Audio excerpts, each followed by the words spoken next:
There's nobody signing.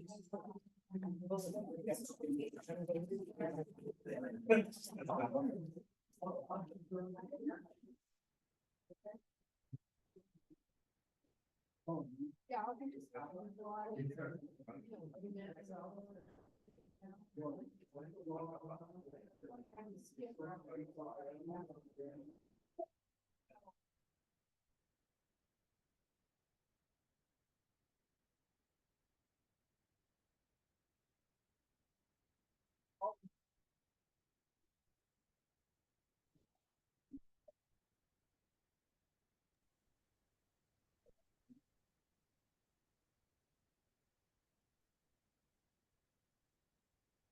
morning, everyone, or good afternoon, everyone.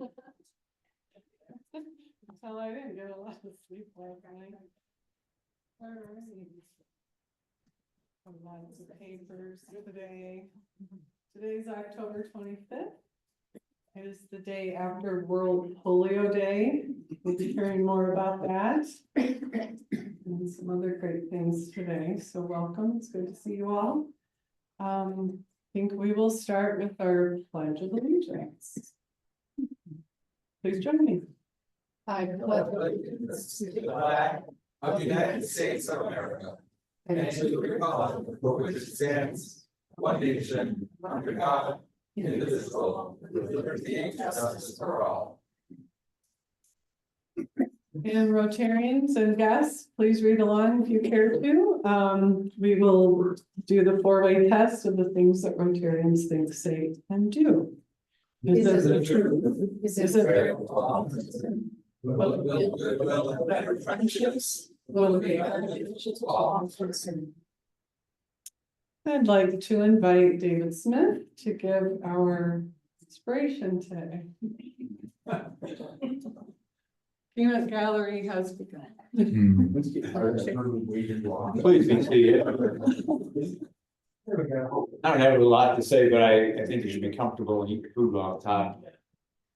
Most of you have heard the name Dick Cordell. Some of you know who Dick Cordell was.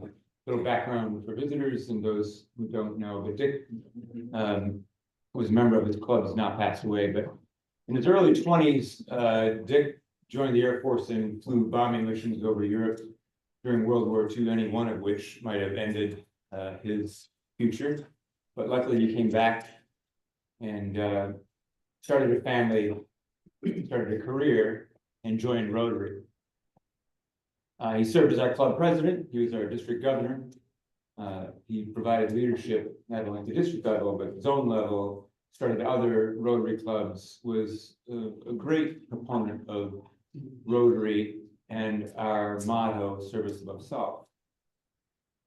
For the longest time, decades, he was our club secretary treasurer, which is where most of you would have met him, where he mentored dozens of club presidents, including me. In sometime, I think in his 80s, he couldn't do the job anymore. Because of health reasons and other reasons. And finally, and his wife passed away, couldn't live on his own, and so his son moved him to California to be closer to family. And that's a pretty good synopsis, a boiled down version of Dick Cordell's life in Rotary, but there's something else I want to tell you, which is why I'm here.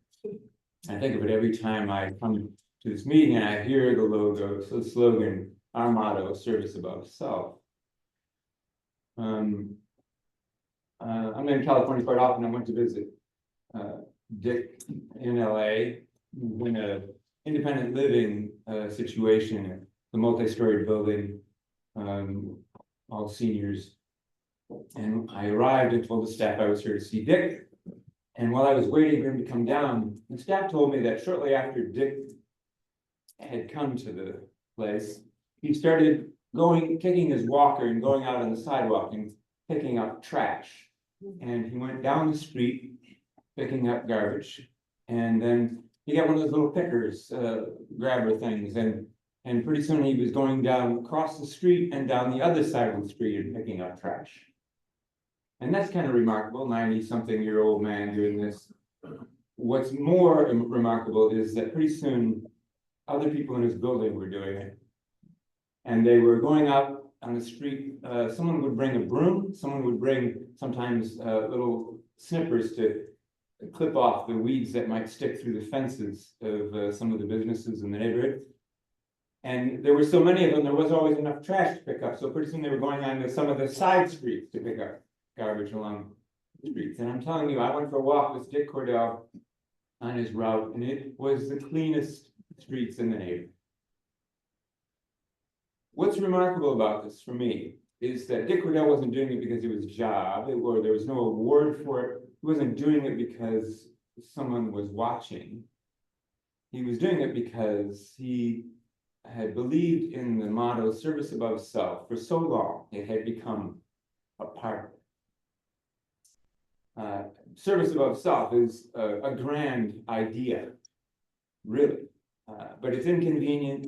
Sometimes it's expensive, sometimes it's easy to be cynical about, but I'm telling you something from Dick Cordell's example. When you believe in something, nothing can prevent you from living it out. Thank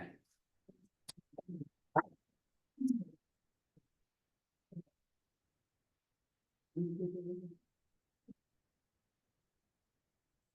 So, we have some upcoming things, which, as you know, we have service projects, and we usually leave this list up, which shows our next meeting and speakers, and the Thursday, which are so popular. But this slide shows you how you can be like Dick Cordell. No, Anne Marie has worked pretty hard to, what? Ellen, you can't read it. You can't read it? No. Well, because of the light. Ooh. Wait on the light. It's in white, but. Because it's in white. All right, I'll change the color for next time, but just so you know, it's on the website and. Yeah. Yay, is that better? All right, well, the most important thing are the dates. Are you free? These dates and times. So we only have 2 people signed up right now for like one of the blocks of time, correct? So we have 3 people for Friday. I would love 3 more. 3 people for November Friday. 1st. We have 1 person for Saturday, November 2nd, and we have 2 for Saturday, November 9th that can stay there till 2 p.m. I would love 2 people from 2 to 4. So if you're available, Easy peasy. if you can share a little time, we're partnering again with our beloved public library. And then also with Keep Genesee County Beautiful. Which again, in the spirit of David's inspiration, doing some things outside that everybody can see and enjoy the fruits of our labor to clean up for the fall. And then in the library, they've got a couple of activities. So if you have the time, please sign up. And if you have any feedback about service activities, everything from when they are to what they are, please reach out to Anne Marie. She's the chair for that. And we have, we have our service path for membership and our regular membership, but service above self is our top of our mission. And so we've heard from Rotarians that they want to be more hands-on. So we're working to provide that in our club, but if we set things up, we want to make sure we can, represent. So I'll leave this up and we'll leave the lights dimmed.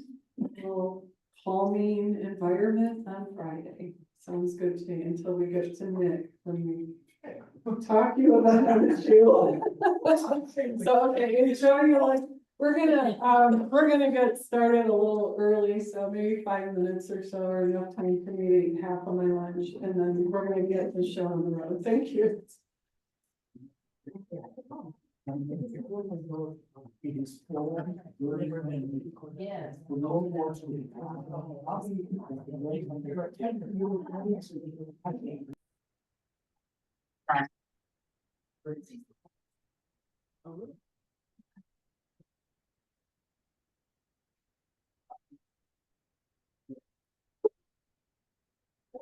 It's gonna happen one more time. Sorry. There it is. Okay. Sorry. I'm still thinking about it.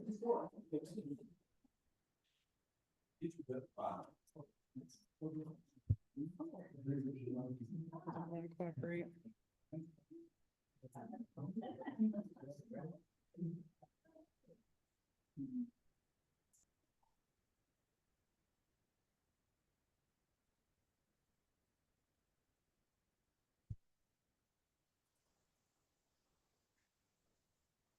Oh, it fails, wait with your finger. I just wanted to show the slide since we were slideless last time. For anybody who wasn't here, didn't have the pleasure of meeting Zachary Matthew, he's our newest member to the Flint Rotary Club. And then we also have had two other new members, Mike Medeo and Andy Holmes, and we've got a couple more in the queue. So that's pretty exciting. Keep up the good work. You know someone who might be interested, or if you know someone you think should be interested, please share information about Rotary, because the more the merrier, and it'd be wonderful to have a banner year of new members. On that note,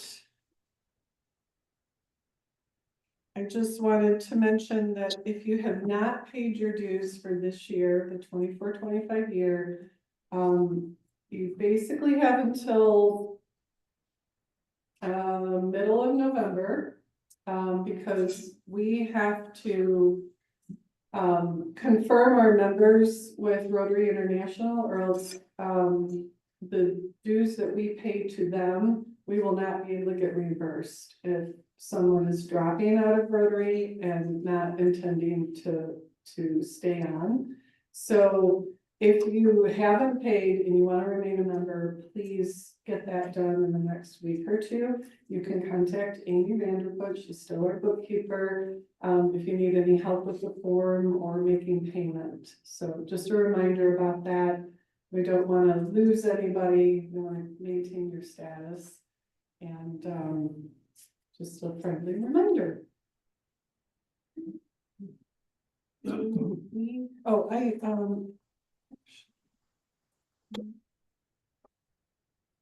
well, I lost my slide. I guess we'll do health and welfare. Is there any health and welfare?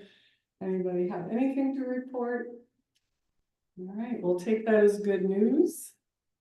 I'm gonna back up because I want to welcome our guests.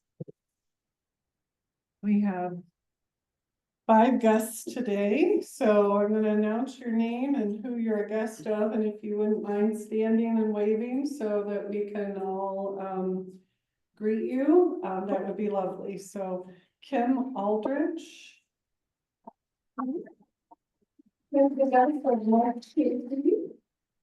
Bob Campbell.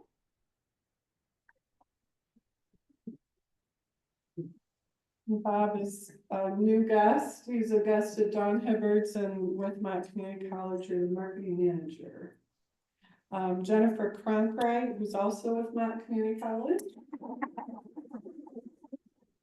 Success coach. Feel free to talk to her after the meeting. Also a guest of Dawn Hibbard. And Karen Wilkinson with Reg. Amy Anderson, who's with Whaley Children's Center. Amy is the COO and Augusta Donovan Cummins. Welcome. All right, I have some announcements. So Veterans Day is November 11th. It's always November 11th. That's a Monday this year. The Fenton Rotary Club is hosting their annual breakfast, Veterans Day breakfast. They have Brandon, I don't know how to say it, Kier, maybe? He is a veteran, he's gonna be the keynote. It's a very well-attended event, it's in Fenton at the community center. Has anybody here ever been to it before? Okay, Dan and Duncan, so if you are curious about it, feel free to chat with them. I plan to go this year and see what it's all about and support our Fenton Rotarians. So if you would like to go, there's an email address and a phone number here. Take a picture with your phone. I think I also put it in my message. Oh, I did. I attached the flyer to my weekly message, so you can also get the email or phone number from there, or probably go to the Fenton Rotary Facebook page or their page. And you can always let me know if you need that information, if you want to go. And I'd recommend that you RSVP as soon as possible. I heard it's really well attended. I don't know if they're ever at full capacity, but just in case you want to reserve your seat. And he said that you can pay at the door. It's $15, and if you're a veteran, you are free. Before I talk about polio, I just wanted to also mention the Crossroads Village idea for a joint holiday gathering. The Rotary Club of Rotary Club of Grand Blanc. They are still planning to organize something, invite the Area 7 clubs. I did get an update that they're looking at December 10th, 11th, or 12th. That's a Tuesday, Wednesday, or Thursday of that week. It would be in the evening, probably like 5 or 5:30. The reason for that is they're not actually open to the public. So it would just be the Rotarians. They would have the dinner in that community center that they have, and the lights. The lights will be on. I think we would probably be able to drive through. Parking, I don't think would be a big issue. We're finding out about that. You might be able to drive right in and park in the village. First, because it's a special event, but whoever he's coordinating with, apparently goes over and above. So, can I just get a show of hands of how many might be interested in joining for that? Depends on the night. Okay. Yeah. Which depends on the night. Yeah. Okay. Is there a night that's best? Tuesdays? How about if it's Tuesday? Wednesday? Wednesday's good. Thursday? Be better for me Monday or Wednesday. Monday? Okay. Well, it won't be So Monday let them pick. because they're open on Monday. Oh. But yeah. Okay, I'll share that with him. He kind of wanted some feedback. I haven't heard that they've set the date yet, so I'll tell him. Maybe Wednesday's a good day. All right, thank you for that. Okay, World Polio Day. It was yesterday. It's always October 24th. I don't know why, it just didn't really click for me until this year. And I realized, oh, it's the same day. It's always the same date, rather. It's Sure. also United Nations Day.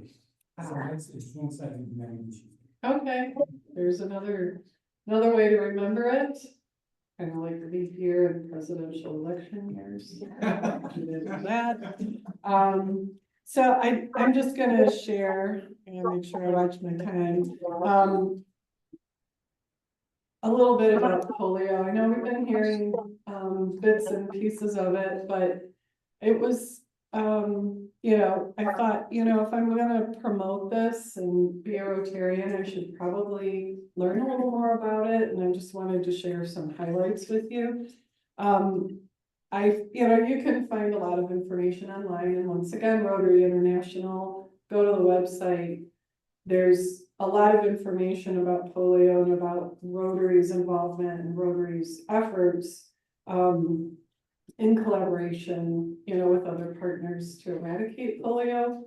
Polio, which is poliomyelitis. Don't judge me on my pronunciation. It primarily affects children under 5 years of age. It targets nerve cells in the spinal cord and brainstem that control muscle movement. I think everyone's real familiar that you're in, the iron lung and inability to breathe, inability to walk.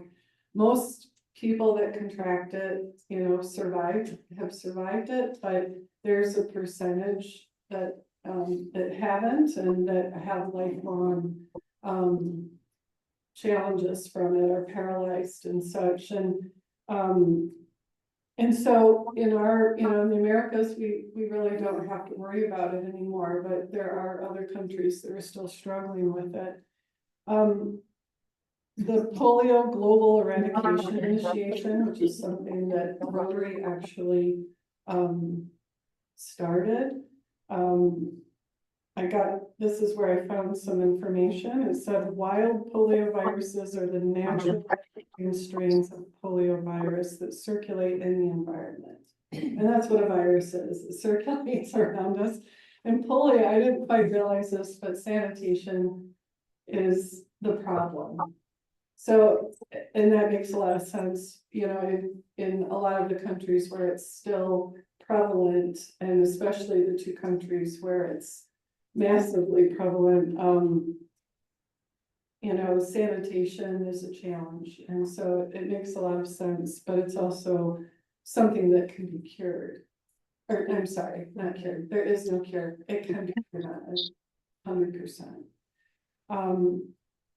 So there are 3 strains, type 2 and type 3 have been eradicated, but type 1 is still out there, still remains.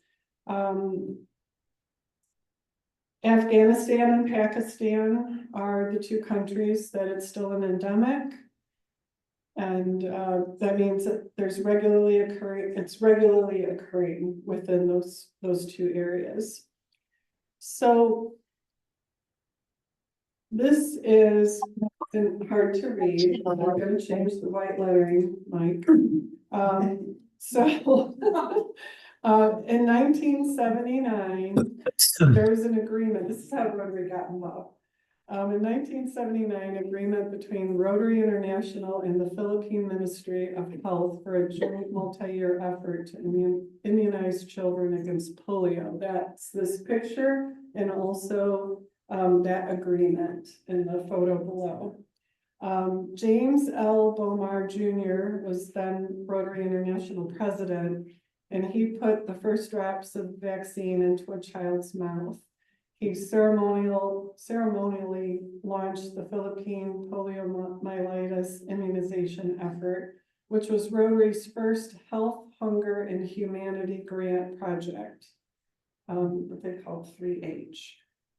Bomar and Enrique Garcia, the country's Minister of Health, had earlier signed an agreement before this picture was taken, in the government of the Philippines to a joint multi-year effort to immunize 6 million children against polio at the cost of $760,000. The project's success led Rotary to make polio eradication a top priority. Rotary launched Polio Plus in 1985, 45 years ago, and was a founding member of the Global Polio Eradication Initiative in 1988. Through decades of commitment and work by Rotary and our partners, more than 2.5 billion children have received the oral polio vaccine in 122 countries. Some of you might not be aware that there's a post-polio syndrome. Has anybody heard of that besides mine? Elizabeth. So that is, it will develop in people who have had polio. So years later, maybe decades later, they will develop polio symptoms again, and it can be very debilitating. So it's not like a one and done, I got the virus, I got over it, I, grew up healthy and happy. You might continue on like that, but you might also become very debilitated. Joni Mitchell had polio, the singer Joni Mitchell. She was afflicted as a child and has had post-polio since 1995. So, few famous people who had polio. Of course, we all know about FDR.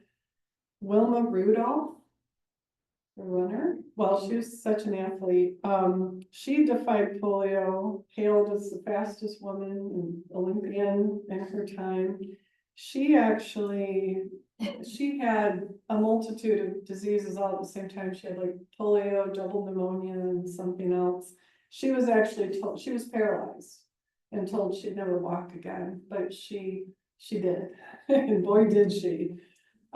Mia Farrow had polio, Frida Kahlo, Francis Ford Coppola, Alan Alda, Donald Sutherland, Neil Young. Those are just a few people that well-known people. And Paul Alexander. Anybody know who Paul Alexander is? So, and I didn't know, he just passed away. He was the longest surviving polio victim in an iron lung. So he was, he contracted polio at the age of 6. He was left a quadriplegic. He had trouble breathing. He had to learn a different way to breathe. Eventually, he was able to spend longer periods of time outside of the iron lung, but he spent the majority of his life in it. But he was quite amazing. He earned a law degree, got an undergrad degree and then a law degree, and I think he was 78 when he passed away. So, all right, and my slide's not there, but I had a slide somewhere. Michelle and I are having slide issues today. Actually, it's really me, but so anyway, I had some stats. I don't know where they went. So that's polio. So if you haven't made a gift to Polio Plus, think about it. It's never too late. And the Gates Foundation is matching gifts. So you just go on to our Rotary website, to the Polio Plus not link, but the page where you see all the funds you can give to, just click on that. You don't have to do anything to get the match. It will automatically happen. So if you want to, triple your gift, make a gift to Polio Plus. So I would like to invite Nick Godleski up, who's going to So raffle. now that I'm not calming, let's get it up a little bit. Can we get the You want to lights do the up? raffle or do you want to do the, No. We're waiting for the raffle. oh yeah, we're waiting on the raffle. All Yeah, right. you got that slide up. I don't want to screw anything up here. Okay. Did you have a slide? No. If anybody knows, like, when we come to Kearsley Street Week and all that, have you ever seen me put a slide up? No, because I don't want to, I use paper. Come on. All right, sir, I'm gonna need some help here. Jeremy's gonna help in celebration of his team Duke beating Florida State last week for the first time ever, literally for the first time ever. I did look it up. They're 1-22. All right, so, everyone knows the big games this week, and I think, the other big game. We all saw your sign at the front, everybody was confused. But I think we need to talk about what really matters when it comes to this rivalry, and that's that we hate each other. So, it's true. But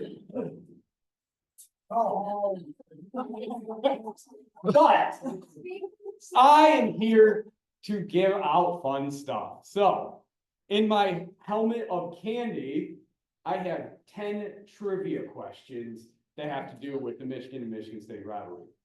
And I'm going to ask you, after I ask the question, to raise your hand and I will call on you. If you get the question right, my lovely assistant will come by and you can pick out a piece of candy. So the first question is, Michigan State's new coach, Jonathan Smith. he came from Morgan State, but he played in what college did he play for and in what position? Michael J. Flint State quarterback. Yes, sir, Michael J. Good job.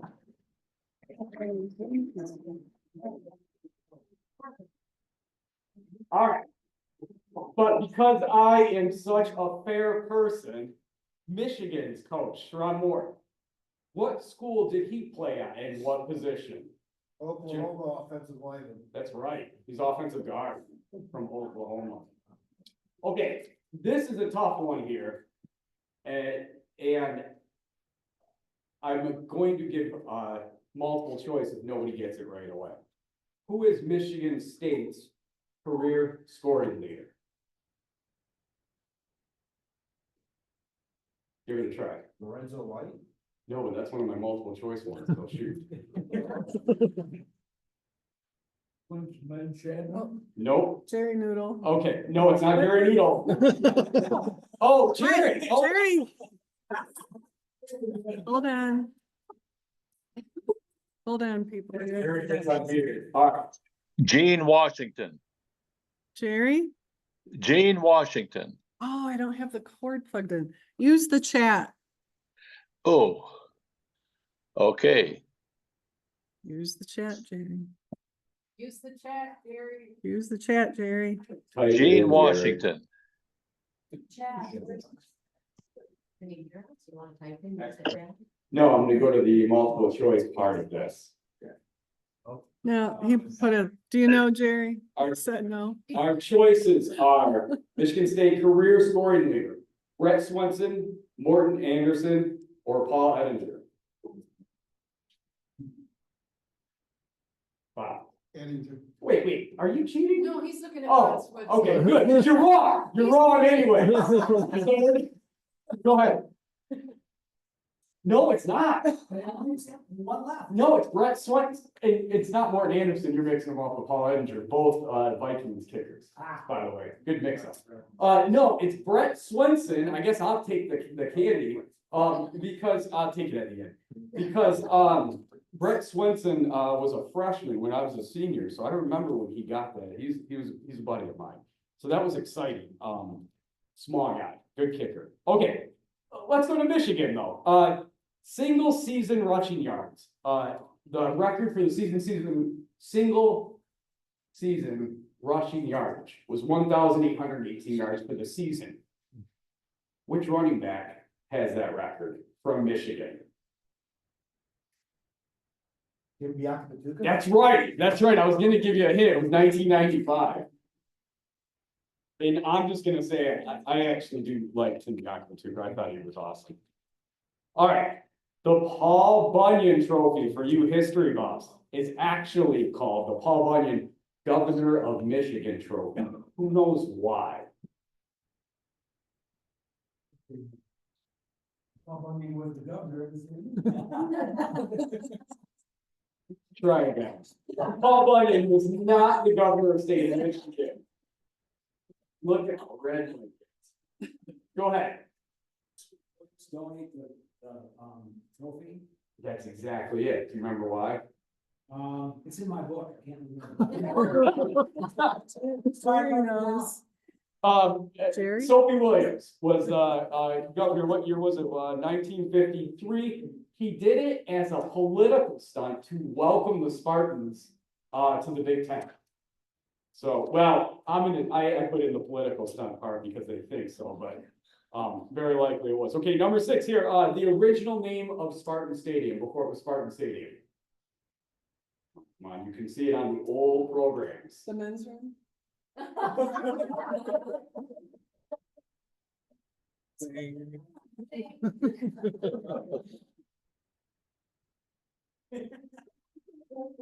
We hate each other. Spoken like a true story. It's Macklin Field. It was Macklin Field, named after head coach John Macklin. All right. Everybody should know this one. Which famous Rotarian played for the Wolverines in the early 1930s? Come on, Jim. You said everybody knows that. No, I want to get somebody who we haven't had yet. Come on, guys. I'll take a guess. Go. Yes. Gerald Ford. What prominent Spartan played linebacker for both the Chicago Bears and the Powers Chargers? Morrissey. Jim Morrissey. He also participated in the Super Bowl Shuffle. Where did the design of the winged helmet originate? Yeah. Or I could say who and what was the reason? You mean who created it? Well, yeah, who and, Was it Fielding Yost? not Fielding Yost, you're close. Identifying, players downfield, easier to see. That's part of it. Okay. But I'm asking, that's part of the reason. See if you can see the different players downfield, because everybody had the same color helmets. They looked like those Illinois helmets last week, which were cool. Any more guesses? Who was the coach? It wasn't Yost. It was Fritz Chrysler. And the winged helmet did not originate at Michigan.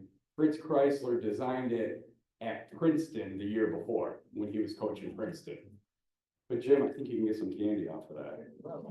This is working out really well. All right, last one. The two teams are meeting this year. Both teams have first-year head coaches. When was the last time both teams had a first-year head coach at the same time, and who were the coaches? Can you raise your hand, Mike Chafee? Nope. I thought you were actually correct. Much sooner, much more recent. 1995, who were the coaches? Not Bobby Williams. Lloyd Carr. He was a couple years older than that. Did you win national championships in Alabama? He happened to win a few. That's the guy. Yeah, Nick Saban. All right, that's it. Thank you guys for participating. Go Raiders.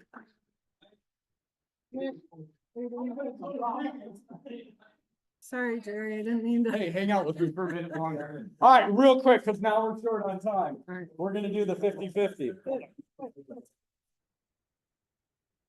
Okay, grab that third place.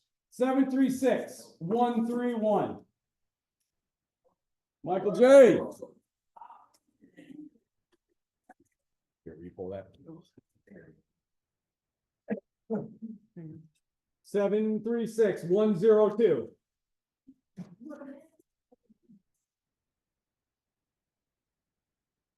736-143. All right. All right.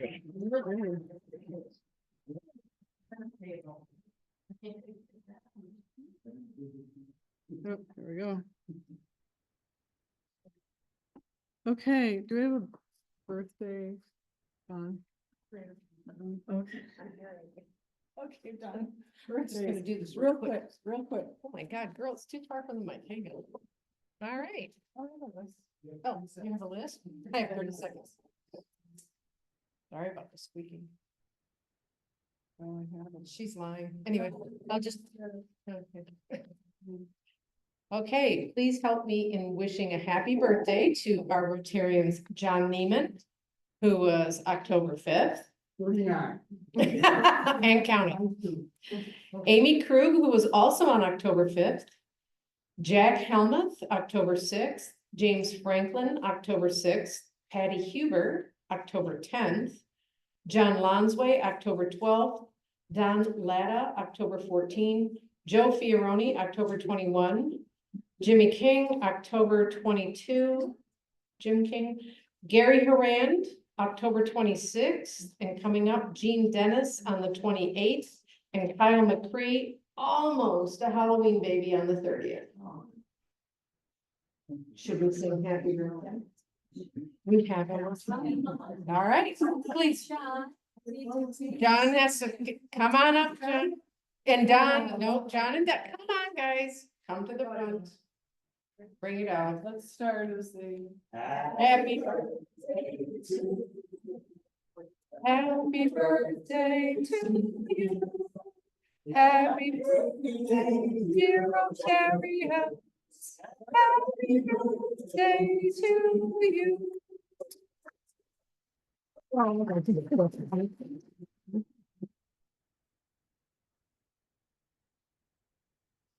we ready? Okay. What I originally came out here for. It's my pleasure today to introduce our guest speaker. Today we have Michelle Leclerc. She is the Executive Director of Buckham Fine Arts Project, also known as Buckham Gallery.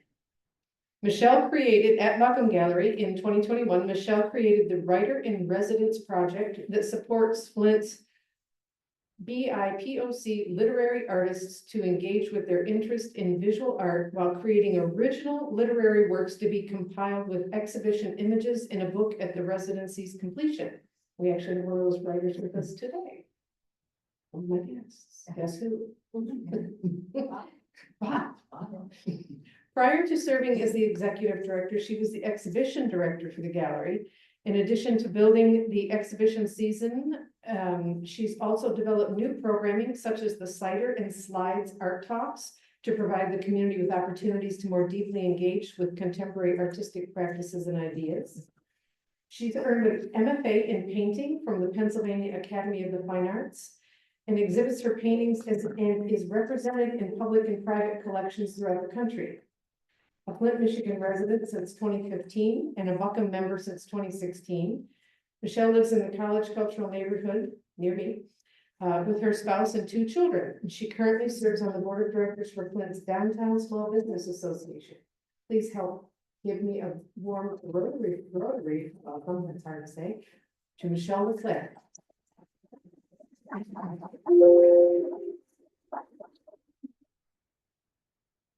Thank you, Dawn. And hello, everyone. I'm really pleased to be here and honored to be a guest. It's not often I get, I don't know, just so I can see everyone. Michelle, Yes. this will not work on a PDF. Okay. So. Oops. Sorry, everybody. Well, it's not often I get to come here and talk to new friends, right? About something that I am really passionate about.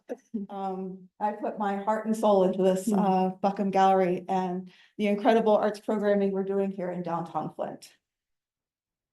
Very sorry. That's okay. Give me a second.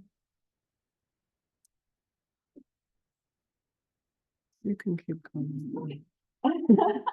I'm going to give a brief organizational history, highlighting some of our past exhibitions and program performances, excuse me. And we're going to talk about what is contemporary art. And then we're going to touch on some of Buckham's current programs and then discuss why it's important to cultivate contemporary arts programming in our community.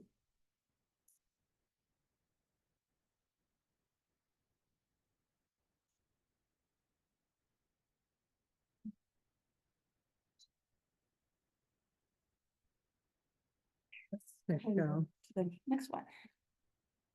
If you want, I can scroll. There we go. The Buckham Fine Arts Project was established in 1984 by a core group of highly motivated working artists, artist teachers, and arts advocates who, from the art area, excuse me, Flint area, probably the art area too. The founders of this then new nonprofit organization built their passion directly into the mission to enrich the cultural life of its surrounding communities by presenting a broad range of innovative contemporary art, both visual and non-visual, of the highest quality and standard.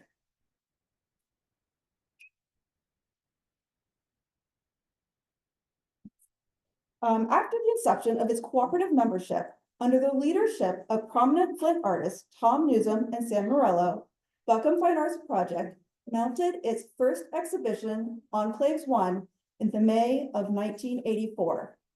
Quickly gaining a reputation for presenting ambitious works, many of Buckham's early exhibitions featured unique, large-scale installations that transformed the gallery into an immersive experience. The original gallery space, 1984 to 2019, was a large open loft with a barrel ceiling. Yeah. The venue was located in a vintage building in downtown Flint. The members of Buckham transformed the second floor space, installing lighting, drywall, and required amenities. Soon, artists from the area and across the state and country were exhibiting at Buckham. The gallery became the hub of Flint's creative community, providing both visual and performing artists with a place to not only exhibit and perform, but to discuss and explore innovative creative ideas and processes. Artists from all backgrounds and disciplines created a vibrant community. The ensuing years, Buckham Gallery has presented more than 400 visual art exhibitions and a substantial number of other events, including poetry readings, performance art pieces, plays, concerts, film presentations, and open mic events. For Buckham's artists, many of whom exhibited nationally and internationally, the gallery provided a home base and an appreciative audience who has followed their artistic development for decades. Artists from across the country have enabled Buckham to fulfill its mission by presenting art that is new to the community and often cutting edge. Prominent guest artists, both visual and performance, have included Dennis Oppenheim, Allen Ginsberg, Charles McGee, George Namdi, Ed Fraga, and Ann Harris. In 2019, with generous funding provided by the C.S. Mott Foundation, Buckham opened its new location across the street and in a newly renovated street-level storefront. The gallery is now ADA accessible with automatic doors, welcoming a greater number of visitors. Padded benches provide for those who may want to rest or spend additional time viewing the art. The venue is outfitted with handicap accessible bathrooms, water fountain, and a ceiling mounted with sound absorbing insulation. The new gallery is not only easily accessible to mobility impaired guests, it no longer feels like a secret club. Pedestrians and window shoppers first glimpse the exhibitions through the windows and are drawn inside for a closer engagement. Guests are welcomed at the reception desk with a brief synopsis of the show and are offered a paper didactic. Admissions is free to remove financial barriers to viewing art. Artwork labels no longer reside on the wall, and information regarding the artist's titles and price lists are available in the didactic. The purpose is twofold. Viewers are not distracted by wall text and turned off by the potentially high prices of the artwork. While much of the artwork is available for purchase, the gallery atmosphere is carefully designed to be non-commercial, with no financial or social barriers for participation. The gallery space is bright with natural light and extensive track lighting for illuminating the artworks. The atmosphere is lively with music, whether through a speaker system on regular days or provided by live musicians during events and receptions.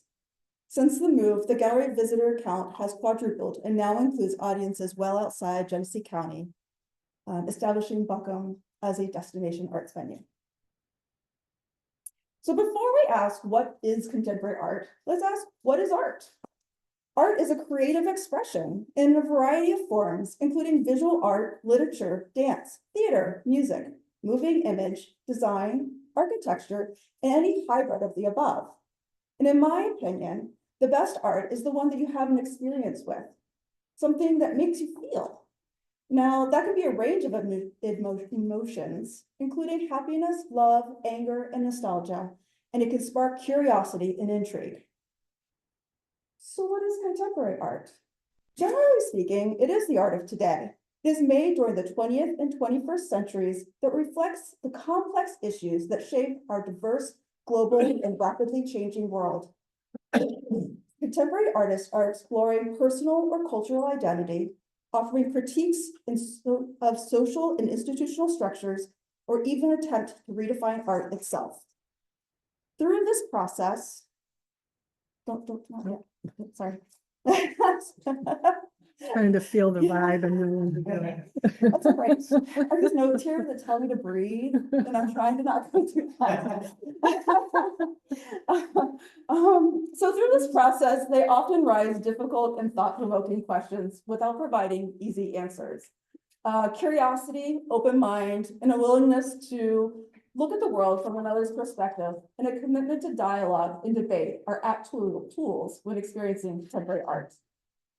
Showcasing a vast range of styles, content, subject matter, and media, Buckham Gallery offers Flint area residents artistic experiences and concepts that are not already being provided by other organizations in the area, and typically only available in larger urban settings. The city of Flint has an abundant range of visual arts programming, including at the Flint Institute of Arts, Mott Warsh Collection, the Greater Flint Arts Council, and the Flint Public Arts Project. Buckham is the only venue dedicated to contemporary visual art by early and mid-career professional artists who are exhibiting nationally, regionally, and locally. Buckham seeks new ways to make accessible, challenging visual presentations, drawing viewers in for a deeper and sometimes unexpected experience with art. One example of this is the 2019 exhibition Fieldwork with guest curator Allison Wong of Wasserman Projects. Wong curated this invitational exhibition presenting works by prominent female identifying artists from Southeast Michigan. Here we see a tapestry rug made out of sod grown in plastic water bottles, creating a beautiful design as well as calling attention to our waste culture. The artist, Susan Goethel Campbell, specifically chose this piece to exhibit at Flint following the news of the water crisis.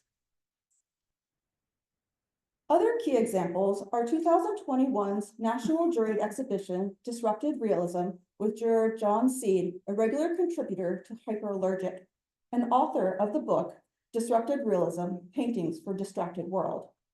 Works in this show were an exploration of contemporary painting that challenges the traditional concepts of realism. In 2022's BIPOC is a Theme, nationally juried exhibition created in collaboration with Tiana Buey. True inclusion starts with acknowledgement.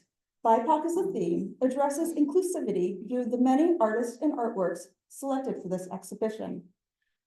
The work represented a wide range of processes and techniques that included mixed media, drawing, painting, printmaking, digital works, abstraction, portraiture, video documentary art, and sculpture, with a variety of concepts such as personal narrative, social constructs, identity with political themes, all of which spoke to the diverse processes and ways of making that exemplifies celebration, the appreciation of self, and audacity. In the spirit of relationship building, Buckham awarded 3 future exhibitions with honorariums to aid shipping work to Flint. Those shows were presented during our 40th anniversary season, which just ended. In addition to the large group shows, the gallery curates exhibitions with concurrent solo artist presentations. An example of that is the October 23 exhibition with Tom Newsom, Ty LePan, and Kayer Machado, which kicked off our 40th anniversary season. So entering the gallery, viewers moved through the past, experiencing co-founder Tom Newsom's iconic acrylic paintings from the early 2000s. Then into the present, experiencing Ty LePan's layered mixed media works with wood and paint, which explored the enormity of time. And Kayer Machado's Mi Amo por Mi Nombre, including large-scale figurative paintings expressing the bold beauty of Central American culture. Machado's show was the first of the 3 exhibits awarded during the 2022 show BIPOC is the Theme. Along with the feature show, the artists each received a $500 honorarium. Committed to our vision of supporting artists, we acknowledge the need to help artists transport their work to Flint, especially as a nonprofit that can't guarantee the financial gains and sales from their work. So we developed a plan that first changed the show prize structure that is used to entice artists to submit to open calls for art into a more democratic sharing of support for all artists selected for the themed group juried shows. and then also for the solo presentations. Hence the birth of the partial shipping stipends to aid the financial strains of shipping artwork to Michigan. So we have some other really great programs. And this is since 2019, Buckham at Carmano's features artworks by Flint artists in waiting rooms, dressing rooms, examination rooms at Carmano's Proton Wing at McLaren, Flint, providing comfort and inspiration to patients and staff. This specifically reaches audiences who may not have stepped into a museum or gallery before, increasing accessibility. In 2021, Buckham developed new programming and outreach that specifically intended to engage with more diverse communities that are representative of our region's population. One notable success is the Writer in Residence program, which provides opportunities for direct engagement with creative expression, intentionally reaching out to Black, Indigenous, and people of color literary artists in Genesee County's BIPOC community. The resident writer produces literary compositions responding to each visual exhibition, which is compiled with images and from the exhibitions into a book at the residency's completion. This collaboration provides an opportunity for the writer to engage with their interest in visual art and gain exposure for their literary arts and engage Flint's BIPOC community in a meaningful way. To date, the program has produced 3 print publications featuring Shay Fire Cobb, Natasha Thomas, and Bob Campbell at the culmination of their residencies. The 4th book with Jennifer Fernandez Veloso, who covered Buckham's 40th anniversary season, is currently in design and layout to be released this winter. And Buckham's 5th and newest writer, Vivian Cow, just started her residency this month. While ensuring representation within its programming, Buckham supports literary artists, the creation of new art, and builds meaningful relationships with and diversity in its audience. The Flint Emerging Artist Fellowship collaboration with the University of Michigan Flint provides a nourishing space for artists to grow and acquire essential professional development opportunities and to succeed as they enter the art world. These are images from the 2023 cycle which mentored Flint rapper Stephen Banks, providing space, critiques, and culminated with a staged reading of his script, Be Well, with actors at Buckham Gallery in December 2023. Buckham interns work with gallery staff and visiting artists, as well as learning the call for entry process. Its success is measured by the professional development opportunities we have provided, responses from the interns, and college credit awarded by U of M Flint. Internships benefit students, giving exposure to gallery programming, research, art handling and installation, and hands-on experience with small nonprofit organization operations. From 2020 to 2022, the On-Screen Project collaborated with regional artists and area community-focused nonprofit organizations to create an original work of art. 9 limited edition screen prints were completed with artists receiving an honorarium for their work. Through the sale of the prints, Buckham has shared proceeds totaling over $3,000 with the featured organizations. So, why support contemporary art? As paraphrased from John Seed, artists have so much to tell us about the world and how they experience it, and I believe this offers many glimpses of the way that individual artists are coping and even thriving in a rapidly changing society. By turning inward and creating something new, there is great potential for healing, both for those who make art and for those who take the time to experience it. Buckham fills this need in our community by providing thoughtfully laid out exhibitions that present contemporary art in the most exciting and stimulating ways, opportunities to engage artists through in-person and virtual artist talks, topical lectures, and visiting artist collaborations, as well as providing opportunities for the creation of new artworks through our Buckham Arts Collective of visual artists and writers, on-screen, writer in residence, and emerging artist fellowship programs. Through these programs, Buckham acts as a thoughtful voice that strives to inspire local art lovers to provoke artists, thinkers, and collectors from outside the area to engage with Flint. In fact, Buckham is more than a place where we exhibit or perform creative artistic art outputs. It is where we share our passion and ideas, build relationships, and learn from artists new ways of seeing and engaging with the world. Through this passion, we are fulfilling our mission to enrich the lives of our surrounding community and just maybe ours too. Thank you.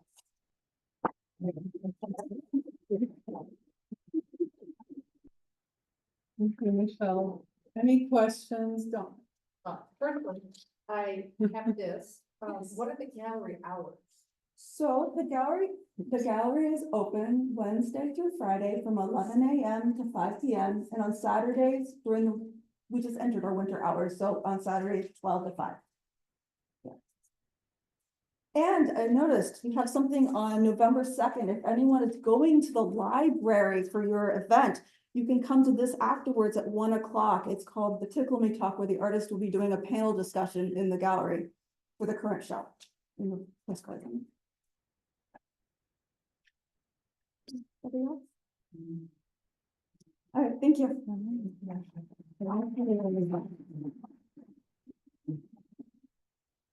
All right. Anyone, let's see. Thank you so much, Michelle. A gift has been made in your honor to polio for the eradication of polio through Rotary International. Thank you so much. I just want to thank Rotarians in service, David Smith for his inspirational message, Don Hibbert for the speaker introduction. We had Mike Chafee and friends helping with setup, and Don too, I think, and Becky Millsap handled registration, raffle, Nick Godleski with our U of M MSU trivia, birthday announcements, Don, Zoom host was Joe Martin. I just wanted to, oh, and thanks to Julie, our wonderful lunch lady. I'm gonna start doing that. Her name's Julie. Thank you, Julie. And really important economic forum is on December 13th. We're having 2 meetings in December back to back. So we're actually gonna meet on the first Friday and the second Friday. So, and economic forum will be here, not at U of M Flint. What's the date? 13th, December 13th. And that is on our Rotary website. It's in my message, it's in the newsletter, but I will remind us all through November. Because habits die hard. So thank you so much. The first one, Yes, we'll hear from Shonda Richardson Snell, who is interim president of Mott. okay, That'll be December 6th, and then the forum on the 15th. great. Thank you, Lynetta. So, all right, have a wonderful weekend. Thank you so much. Sorry we went over a little bit, and go blue. I'm president, so I get to do that.